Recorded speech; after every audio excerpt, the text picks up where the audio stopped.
Evara bxêr binêrin Çarpel Medya ya Panorama Çarpelê îşev ez û hevkarê min Mehmet Selîm Uzun em ê bi we re bi taybet du mijarên giring ku li welatê me rû dide û bi nêzîkayî me eleqedar dike, li Kurdistaniyê eleqedar dike, em ê li ser wî biaxivin. Helbet têbinî û pirs û ewkê we jî daxwaza me ye, em hêvî dikin hûn heta dawiyê gudariya me bikin û pirs û têbiniyê xwe jî bernameya me dewlemend bikin. Birêzkek Selîm, tu bi xêr hatî? Bixêr bê spas. Keko bûyerên dawiyê bi rastî ji nêzik ve jiyana welatê me, jiyana netewa me ji aliyê xeterî û ewkê ve eleqedar dike, peywendiyekî giring pê ve heye. Yekê jî rojeva me ya ewilê eger hevalê me bîniverin ser ekranê, belê, êrişa li ser ofîsa Mesrûr Barzanî İranê Statiya Kurdistanê û milletê Kurd kiriye armanc. Em dizanin ku hefta çûyî çend sê roj berê niha ji aliyê Îranê ve du dronan li ser nivîsîngeha taybet a Serokwezîrê Herêma Kurdistanê Rêzdar Mesrûr Barzanî û ciyê mayîna birêvebirê Ajansa Parastinê kuşxwara kiribûn armanc bi ser ve teqandin. Elbet ewkê canî nebû lê mirovî kuştin û mirin û ewk nebû. Lê ji aliyê siyasî ve, ji aliyê siyasî ve bi rastî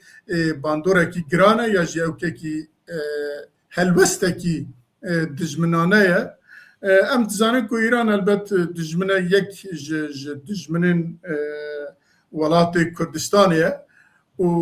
dagirkerekî parçeyekî Kurdistanê ku nêzîkî 10 milyon nüfusa Kurd dibin ewkî wî dane. Elbette û Îran eva demekê di şerekî di İsraîlê re û Amerîka re bi rastî ketiye tengasiyekî û di wî tengasiyê de herçend anha bi İsraîl û Amerîka re peymanekî hebe ku şerê hev êrişî hev nekin, guftûgoya bikin, lê dibinî de Îran di tengasiyekî mezin de ji ber ku dorpêçekî mezin lê heye, nikare petrola xwe bifroşe û ji aliyê aborî ve jî tengasiyê de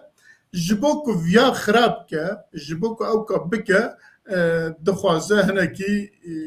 ewka tevliheviya derxe. Ciyê herî nazik, ciyê herî ewk Herêma Kurdistanê ye û bihîstibûn ya ji me jî bihîstibû ku Amerîka ewkê xwe parastina ezmanî ji herêmê derxistibû, ji Herêma Kurdistanê biribû, derên din ya jî hinek ewka jî sekinan dibû. Îran yekê jî xwest viya test bike bi rastî Amerîka ji wê derketiye yan na. Eva yek bû ka Amerîka çiqa bike. Di du hebûna hêzên Rojhilatê Kurdistanê li wê her gav ji bo xwe tehdît dibîne, ji bo ewkê xwe tehdît dibîne û valahiya ku li wê çêbiye, valahiya ku li wê çêbiye di fikre ku tê Tirkiye bixwaze ya jî dixwaze ciyê ku ew vala biye, ciyê ku ew jê derketiye Tirkiye li wê serdest be. Eva jî sebebekî wî ye û dîsa yani gelek sebebî hene hêzên perwerdeyiya hêzên pêşmerge eva ji bo wî metirsiyekî giran li herêmê. Di du hebûna dewletên rojavayî wekî dewletên Ewropa û aborî û ticaret û ewk lê dinêre ku Herêma Kurdistanê bi rastî pêşve ji wî alî ve jî pêşve diçe. û dîsa hebûna konsolxane herî mezin Amerîka ku li Herêma Kurdistanê ye. Amerîka va bi Iraqê re li hev kiriye ku dawiya vî meha Êlonê de ku ji wê temamî derkeve. اجا و دنرکا گلو امریکا جوی درکه دل کردستان بمینه یا نه اواجی جبوی سبب کی شر ور حاصل سبب ضعفن از پشتی هنکی وان آگاداریا از بیلم جبو که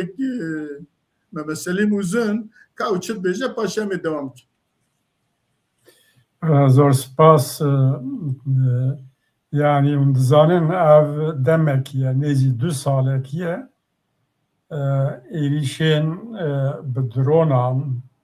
bi füzen ser Başûrê Kurdistanê dibin hinek direk ji İranê û merkezên karargahên partiyên Rojhilatê Kurdistanê hedef digirt İranê û qismekî piranî jî ji alî Heşdî Şabî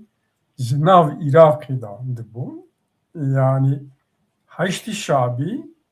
em dizanin ku wekîl hêzekî İranê ye, proksiya İranê ye û her du jî armanca wan yek e. Kurdistan hedef digirin, statûya Başûrê Kurdistanê hedef digirin. Naxwazin Kurd wê derê de wî statûya xwe hebin û pêş de biçin. Tiştê ku ji Iraqê dibe bêguman haya rejima Bağdayê ey ku li ser hikûmên haya wan jî heyî ew ji heyî niha ta îro yani bêdeng mabûn û praktîkê de tu helwestekî wiha pêşiya wan êrîşa bigire helwestekî negirtibû. Ew jî xuya dike ku iqtidara Bağdayê hikûmeta ku li Bağdayê tevî Heşdî Şabî ew jî dibin kontrola İranê danin, dibin bandora wan danin û li gor siyaseta İranê hereket dikin. Meriv gerek ferq nexe nav divî warî de.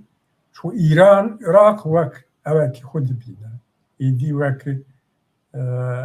baxça xwe dibîne, parçekî ji xwe dibîne. Piştî ku ji Sûrî, ji Lübnanê, ji derên dî derket, anha dibî ji Iraq çi dibe bila bibe dibin kontrola me da be. û ev nava sala dawî da hilbijartin dibin, hilbijartina Reis Cumhur dibe, Sirokvezîr dibe, hemûya da me dît ku tiştê ku İran ji wan xwestî li gor Îranê hereket dikin. Îcar ev wek te behs kir çend noxta da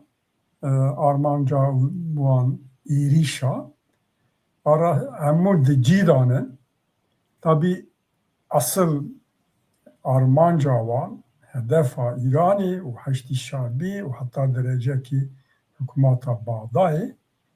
nemana statûya Kurd e, Kurdistanê ye, Kurdistana Başûr e. Loma ev êrîş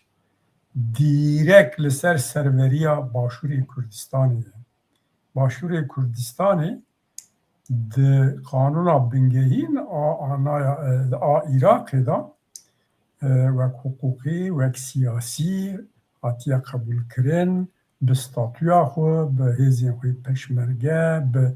her awayî, bi teferruat, her tişt li qanûna bingehî da bi xuyayî, eşkerayî û ser de jî di hukûka navnetevî da, di siyaseta navnetevî da xwedî hukûkekî ye yani hukûka wan warê navtevî da jî heyî.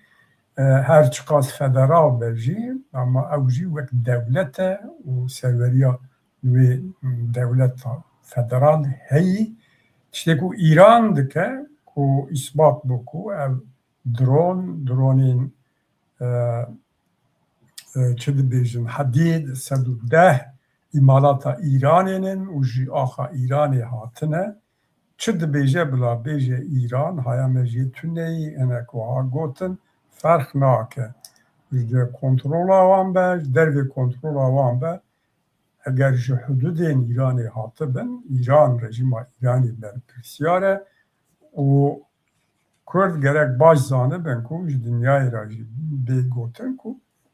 yani hedef ملتی کرد هدف ستاتویا کردستان باشوره هدف سروریا و دیری و راکرنا وی ستاتویی او هدفه که هفبش ناو ایران ترکیه و باغدای دا هر درجه که سوری شامی جی هر چار دولت داگر کرد ناخوازن که کرد خودی ستاتویه که بن روژاوا آنها بلی بو انتگراسیون میشته چه مرحله ترکی چاوایم دبینه ایجار باشور کردستان مای جبو کردا ستاره کیه موراله کیه دستکفتیه کیه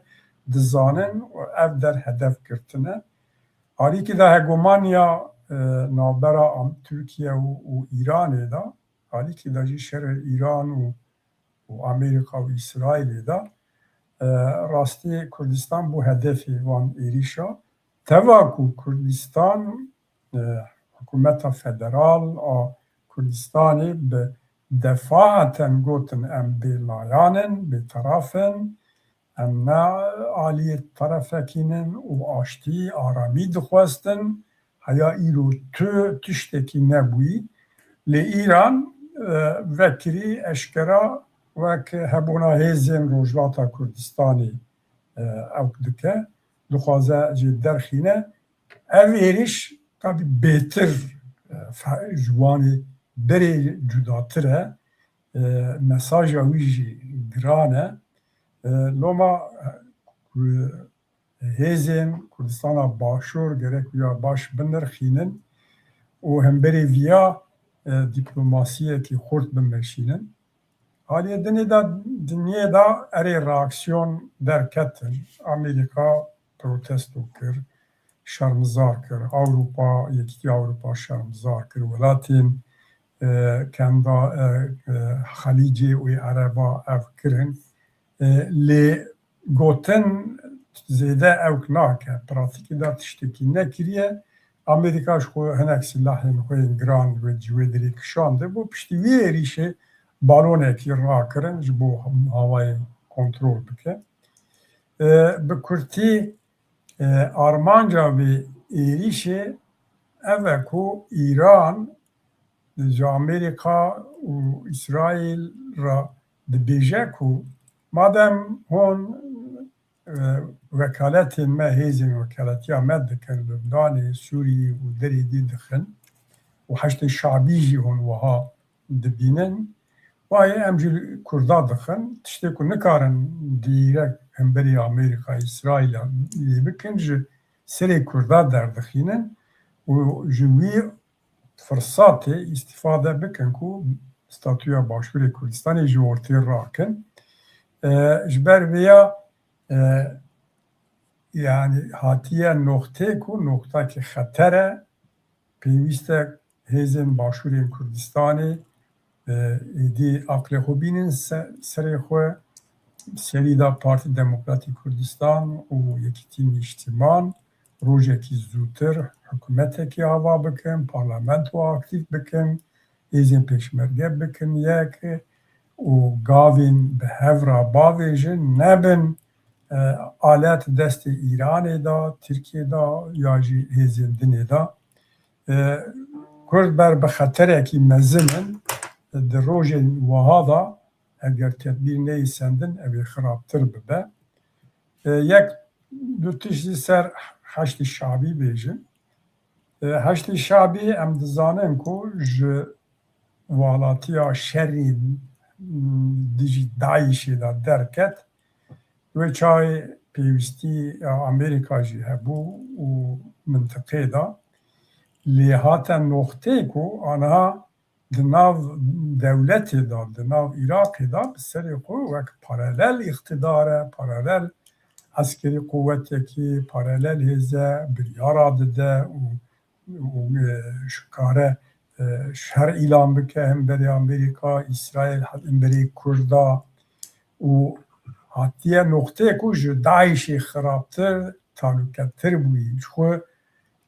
berêz Serok Mesûd Barzanî belkî were bîra guhdarên me jî dema şerê Daişê da got ez bawerim piştî şerê Musulê bû گوت اره herkes dibêje Daesh wahayê lê ev heştî şabî bo Kurda pêşerojê de wê Daişê xirabtir bibe. Wê van rojan da ev tişt gotibû û bi rastî jî wiha ye û xwe bi alîkarî û desteka Îranê di nav axa Îraqê da ciyê ku drona çê dike, îmal dike û ew dike silahên giran xistî destê xwe. Ana Amerîka zor dide ku wana bi hikûmetê ra bi artêşê ra bên girêdan hinek bêdengin lê ê sê hebê wan dibîne em qebûl nakin ketayî bi Hizbullah ku ê hêrî zêde girêdayî Îranê ye dibêje sê şertê me hene heta 4 şertê me hene ku em ê silah berdin. Yek bi qayl û şert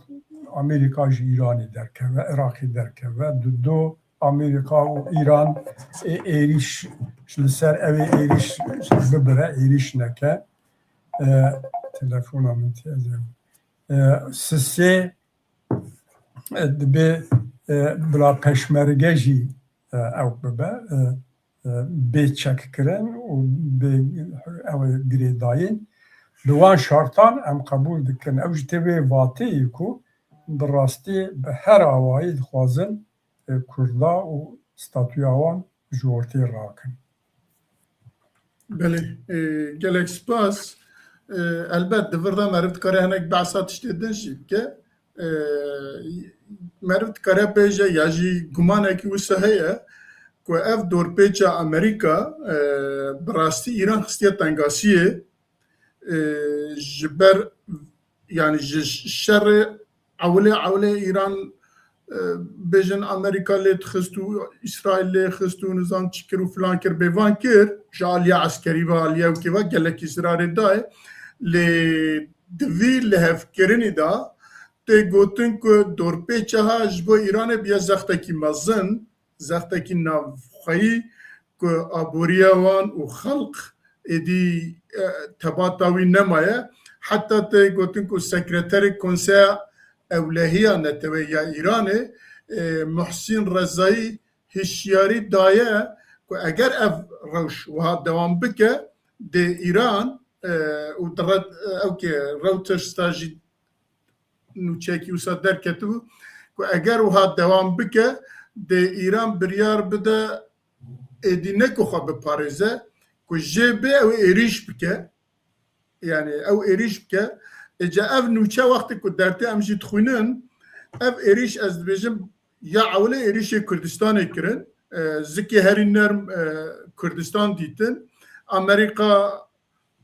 ewkê xwe parastina eskeriyê ji wê kişand û Iraqê jî tevlîheviya dwê de Iraqê jî ew dike kontrol dike ka Iraq bi rastî çi qasa li gel wî li gel peymanê wî ya jî li gel ewkî wî ye ew quwetê ku tê dane dixwaze wî jî bicarbîne yani ewkî wî hedefa ya jî armanca êrîşê wî berfirehtir e helbet pêşî ewkê serweriya Kurdistanê ye ku dixwaze serweriya Kurdistanê têk bibe û her wiha hêzên Rojhilatê Kurdistanê ku li wê ne lê ya herî giring aliyê din jî dibêjin vira zikê nerm e heta niha êrîş nêzîkî 10,000 dron 1000 êrîş hatiye ser Kurdistanê kesekî ew qesa dengê xwe nekiribû kesek deng nekir dibe ku cariha jî ez êrîş bikim kes dengê xwe neke lê cariha me dît nêzîkî 20 dewletan çi wek cenabê te jî behs kir çi êkenda ve çi jî Ewropî bi gotinin belkî hêj ewktir êrîşê protesto kirin êrîşê rûreş kirin û piştî wî jî Amerîka carek din zifirî xwe ku wî dronê rakir çi wî balonê rakir ew balon rakirina wî balonê ne ku ama bes karê wî ew e ku êrîş hat ji peşiya êrişê de agah de navenda ku wî êrişî pûç bike tê mane bûyî balonê ve carekî din ew tesîsên ya jî ewkên ku wan drona danî xwarê ya jî bêtesîr dikirin carekî din li wê dest bi ewkê kirine eva ew e lê bi rastî tehdîdekî mezin e dibe wek cenabê te jî got hem Herêma Kurdistanê û hem jî di dîplomasiyê de ew welatên ku bi rastî derketin axaftin kirin û beyan dan ku reş kirine şermezar kirine bi wan re bikevne peywendiyekî dîplomasiyê ji bo parastina Herêma Kurdistanê elbet divir de ewkên zanin ku peywendiyên Başûrê Kurdistanê Herêma Kurdistanê bi Tirkiye re jî heye bi awakî ewana ditirsin ku Îran ditirse ku ev peywendî bizvire ku hegemonya ya jî ewkê desthilatiya ciyê ku ew ewlê lê desthilat bûn ha ji valahiyê Tirkiye bigire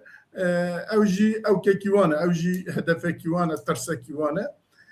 werhasıl divî warî de elbet hedefên Îranê ê ku tiştê ku em ew dikin lê ya herî giring mesela Bexda û parastina Herêma Kurdistanê ye Bexda her çend heta niha bi deng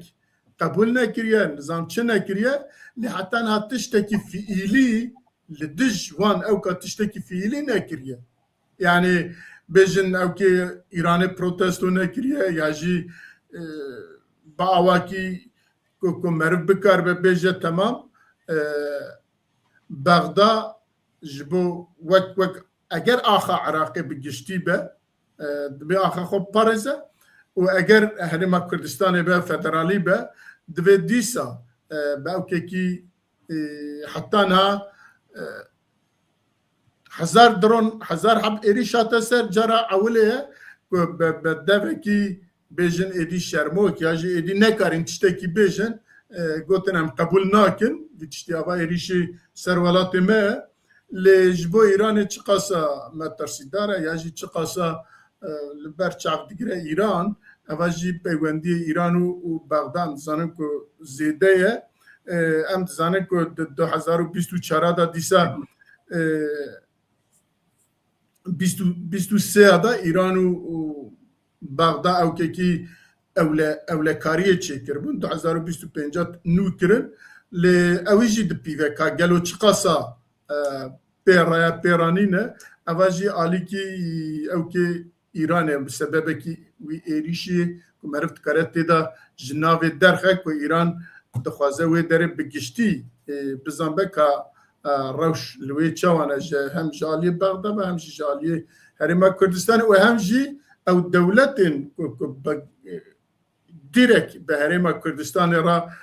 peywendîdar wek Amerîka û êdina ka çi qasa di wî warî da anha aktivin xwest wî jî bipîve êdî çi ders cê hate girtin dimîne li ser dîplomasiyê ez ê jî li vir wekî din tiştekî ku bêjin tune eger tiştekî dilê zêde bikî keremke eger ne em ê derbas bin. Yani rojlata navîn da qedera rojlata navîn û devletên ku rojlata navîn dan bi rastî girêdayî encamên şerê Amerîka û Îranê ye wî gelek tişt bi xwe re bigwerîne êrînî ya jî nêrînî lê di nav ya da qedera Kurda hema bi wê meselê re hatiye girêdanin hem xeteriyekî mezin rîskekî mezin bi xwe re tîne şerê Amerîka û Îran û encamên wî lê alê dinê da ku dikare bi xwe re firsantên dîrokî jî bîne Îran ji ber ku ne beliyana rewşa Îranê bi rastî xirab e hatiye wî noxtê ku kî Îranê îdare dike nebelî ye kî hikûmatên nebelî ê sivîl ê ku hikûmetê lan hemû ji aliyên pasdaran muhafizên Cumhuriyetê çi dibêjin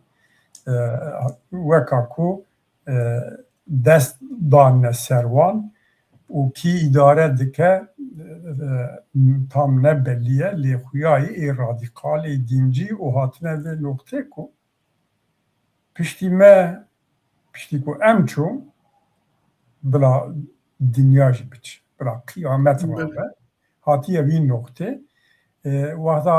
hatiye vî noktê loma anha tahrîk dike provoke dike ku hem Amerîka reşayî da here ku İran vî tiştî dixwaze reşayî da Amerîka here ji bo Amerîka ne baş e İran însanê ku xwe ew feda bikin bi milyona însan henin û Kurda provoke dike tahrîk dike ku tiştê bêwext bikin lê qeneeta min İran bi vî awayî dewam nike bi xwe re encamên ku rastî ji bo Kurda jî firsatên dîrokî bîne ê bi xwe re bîne yani. Spas. Belê vî ewkî de dixwazim agahdariekî din bidim li Amanê civînekî ewlekariyê hatiye kirin ku tê de wezîrê pêşmerge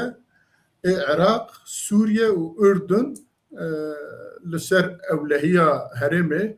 wek eskerî civînekî jî çêkirine ez hêvî dikim ku divir da jî ji bo parastina herêmê parastina Kurdistanê bibe tiştekî. Belê em ji vir derbas bibin sernivîsa me dudiya çarçoveya yasa her li Kurdistanê li Bakurê Kurdistanê û helbet perçê din jî ji nêzik ve wana jî eleqedar dike û li Tirkiye aktûel niha ama bêje rojane belkî nêzîkî 40-50 nûçe li ser wî dertên duê da em tev dibînin ku duî yasayê da ku 12 xalî wî hebûn çi ye bername me pêşiya viya da dîsa me li ser axifî em ser axifî bûn lê niha detayî wî derketine ku şîrovet dikin nas şîrovet dikin bêjin rewşenbîr şîrovet dikin em dibînin ku xeyn ji peywendiyên PKK Abdullah Öcalan û Tirkiye ji bo ku PKK ji çiyê were xwarê û bêjin bi awakî girtî werne perdan û her wiha ê ku ji çiyê jî têne xwarê li herêma Kurdistan li Bakurê Kurdistanê ya ji derê de werin îstihdamkirin werin bicîkirin xeyn ji wî tu tiştekî ji bo her çend millet hinekî der û dor ya jî bêjin ew dibêjin ewkê aştiyê ya nizanim çi ye em dibînin ku evana tev xapandine tev wek gelekî kes û me gelek car gotiye eva proje Lozana Dudiya ye ku bi giştî dixwazin 100 salê din jî daxwaza azadî û xwe îdarekirina Kurdên Bakurê Kurdistanê carekî din bixin wî pêvajoy û li ortê nehêlin ez ê dîsa bidim te paşê dîsa eger tiştek be ez ê zêde dikim. Yani di vê warî da tabii ew demekî dirêj e nêzî 2 salayê em ser vê projeyê dipêvin û me gelek cara programên çarpel medyata jî dîtinên xwe gotine tiştek ku me gotine ew tişt derketin holê yani serî da me gotiye ku proja dewletê yî ew proja nehesabkirina milletê Kurd e ji bo milletê Kurd tu tiştekî tuneyî dixwazin milletê Kurd entegrê dewletê û civata Tirkiye bikin û ew proje dewlet û Abdullah Öcalan İmralî bi hev re hazir kirine û wek Abdullah Öcalan daxuyanîya xwe da got dew ji kültüralîst heqa ber de di vê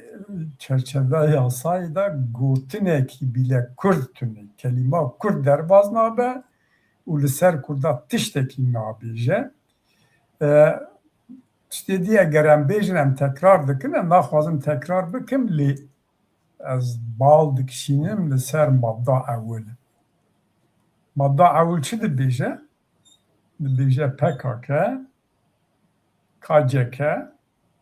û ê ku bi wara îltîsaklînin yani derdora wan rêxistinên terorîst. Ana tu dizanî yani berê me hemû Kurdan ên ku dervê PKK PKK rexne dikirin, kiryarên PKK rexne kirin, bi rastî gelek çalakiyên kiryarên PKK li Kurdistanê be, li Ewropayê be wek çalakiyên terorîst bûn. Tevêviya Kurdan û rêxistinên dî ji bo PKK negotin PKK terorîst e. Hani şahsî yeko insana hinek tişt gotibin sohbeta da ew bikin lê dîtinên xwe yên fermî partî û rêxistina da kesî negotibû ku PKK terorîst e. Heta dibînin bîra temaşawanên me rojnamevanekî carekî ê Tirk, rojnamevanê Tirk pir diçe ser berêz serok Mesûd Barzanî dibe tu çima PKK terorîst nabî. Bütün dünya alem em Ewropa Yekîtiya Milletan û ew ê terorîst dibînin hûn çima tu çima nabînî? Berêz Mesûd Barzanî çi got? Got kes nikare bide min gotin ku ji bo rêxistinekî Kurda ez ê bêjim terorîst e. Wata wiha digot nayê wî menê ku wî jî PKK nas nedikir. Lê aynî PKK aynî ew ê rexneyên pir maqûl jî tehemûl nedikir, anha wan bi xwe PKK, KCK, Abdullah Öcalan hemû îtiraf dikin, qebûl dikin, belge îmza kirine ku PKK terorîst e, KCK terorîst e, ê ku bi wan re girêdayînin derdora wan terorîst in. Îcar ev noxtakirî balkir. Tiştê dinê teferruatin bila xwezanên me ew bikin û zêde em ne şarezanin der di vî warî de warê hukukê de. Bi wîya girêdayîn îca mesela Kurd ne tenê PKK, KCK terorîst dibîne. Mesela Kurd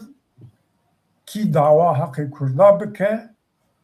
û haq hukukê milletê Kurd ya jî behsa Kurda bike wana jî wek potansiyel terör dibînin. Yani milletê Kurd mesela Kurd û Kurdistanê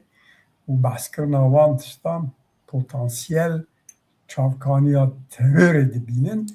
û ew belge vekirî vîya nebêje rohê wî da zimnen wî tiştî dibêje ji xwe navê wî li ser e.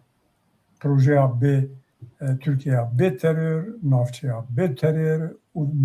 ew mesela terörê ye. Erê em rastî rast dibînin ku PKK çek berdan. Bi sala hemû rêxistinên Kurda gotin ku ew zarar dide, demildest dew jî berdin, gudarî nekirin, ana ew kirin, em hêvî dikin ku serviya da ew bikin lê gelek şik henin ku dîsa yani wek berê jî gotin çözüm süreciya berê de jî bila qismekî we bimîne. Generalên Tirka ji wara wiha got garantiya wî tuneyê ku ew be şerên ew ê zarar dida. Ji evkê 2012 da PKK got ez ê hêştê xwe tev derxim, Tirkiye got na 500 hebê wî bihêlin. Erê işte mala tava aynî wiha bû û Roma garantî tuneyê ku PKK wî sozê xwe da bimîne û dewlet ihtiyaca dewletê tiştî wiha heye yani ji bo hecet ji bo zemîn ji xwe re çêke ne tenê Bakurê Kurdistanê parçeyên dinê jî müdaxale bike têke ve îşgal bike ku ji xwe heta anha werkiriye. Loma jî ev kanûn çerçeve yasa wek bi tenê PKK û girêdayînê ne konseptekî nû yên ji bo mesela Kurd berê digotin Kurd tunenin çîroka Kurd hebû ana ev çûye lê vî carê stratejiyekî nû evekî stratejiyek nû û bi gotinê nû dixwazin duselsaliya Tirkiyeyê de Türkiye re siyasetekî dênin aynî berdewamiya şark islahat planîyan, berdewamiya tahrîrî sükûn kanûnî, berdewamiya îxanetî wataniya kanûnî, berdewamiya Tunceli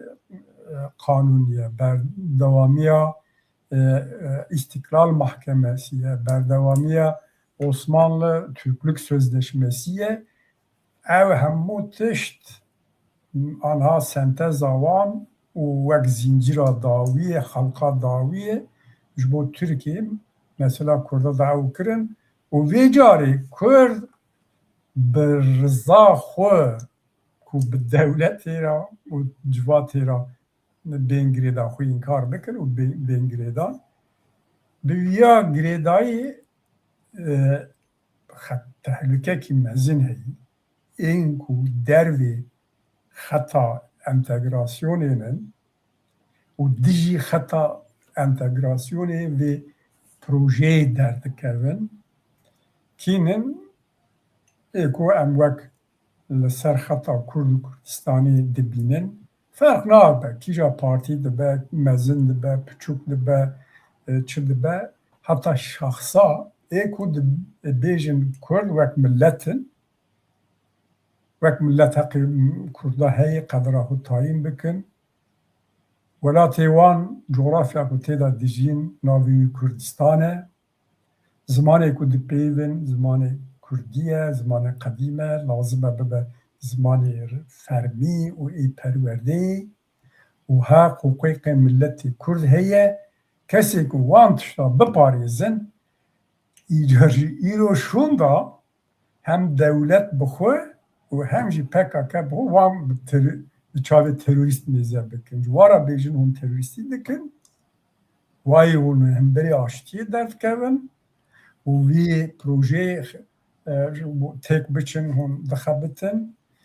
tiştek hûn dibêjin dervê vî konsepta ku me li hev kiriye loma hûn terorîstiyê dikin û ew bi xwe re hinek tişta bîne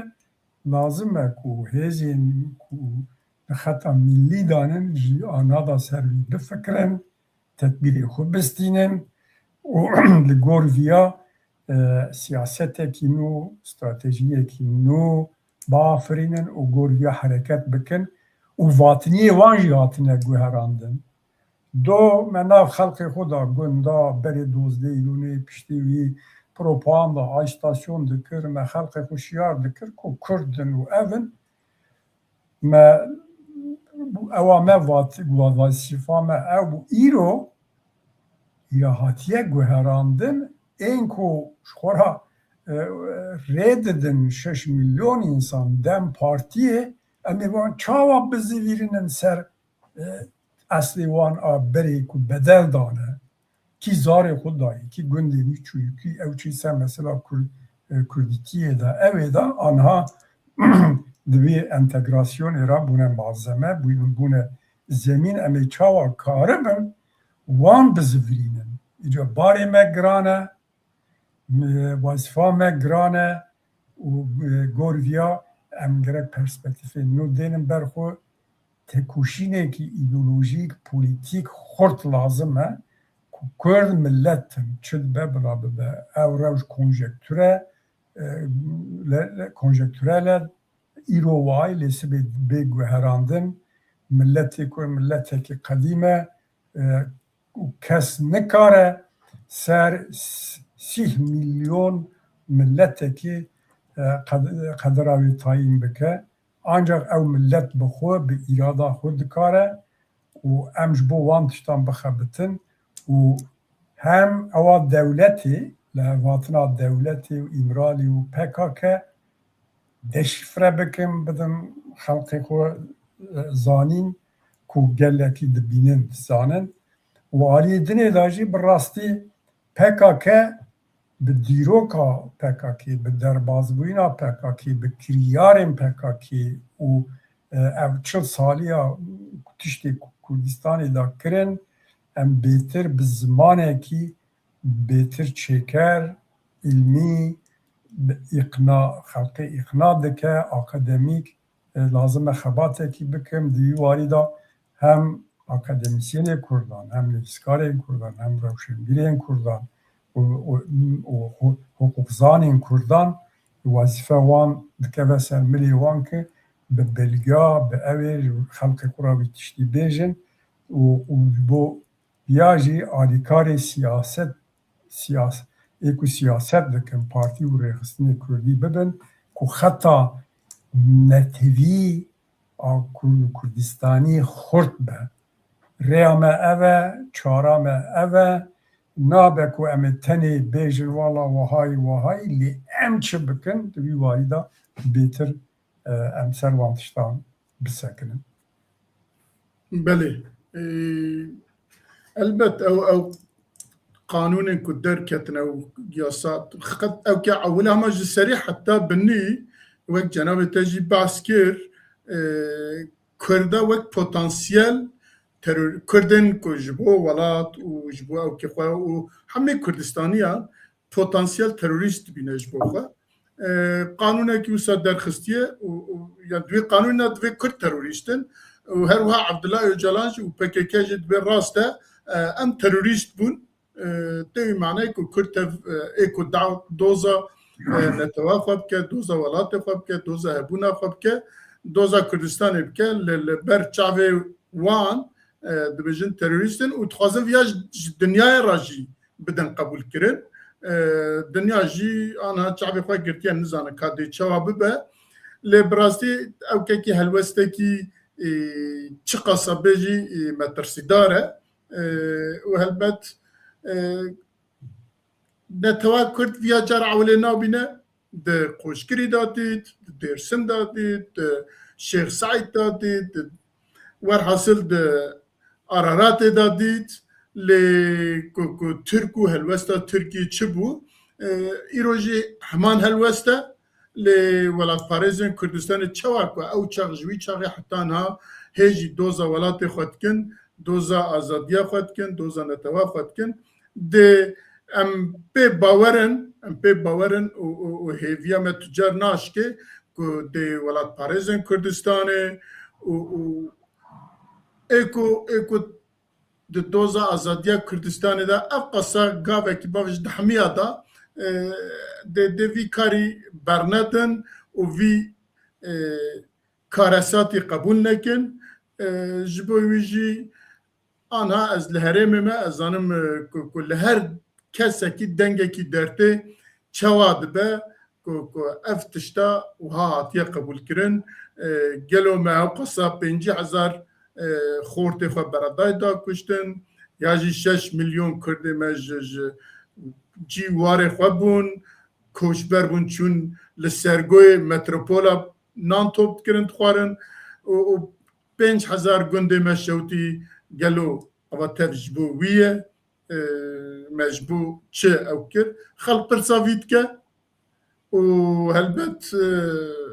dê êku pirs bike dê rêya xwe jî bibîne em zanin ku partiyên Kurdistanî bi hemî awayî heta ji wan tê li çi dest ew ke ji bo hişyarkirin û birêkxistina potansiyela Kurdistaniyê kar dikin em hêvî dikin ku rojekî zûtir bihêz bibin û bikarbin pêşiya vî tiştî di nav ewkê da bigirin û ji dinyayê ra jî û ji dewleta Tirkiye ra jî bêjin اکو تروریستن هون مدکوژن ام دوزا مافی خواه دپیش کج جهبونی ته ام دوزا ویدکن ایجا ام جارکی دو وک جناب تجیه وکر داخواز و هیویا ما جهمی کردستانیان جهمی کسین که بیجن پرچه کی بیجن دوزا زمان خود که دوزا چند خود که دوزا کلتور خود که دوزا عرض خود که دوزا روبریا خود که دوی واریدا بکاربن با آوا کی برخستنی بن به هف رابن و دوزا ولات خواجی بکن و بکاربن ببن د پیشیا وی کارساتی دا بکاربن ببن کفرکی گرنگ کو نکاربن پیش و بچن ام داخواست کن و هیویا مجی هرگاف د برنامه می چارپل مدیده جی ام هرگاف وی داخواست دید کن و جناب تجی گود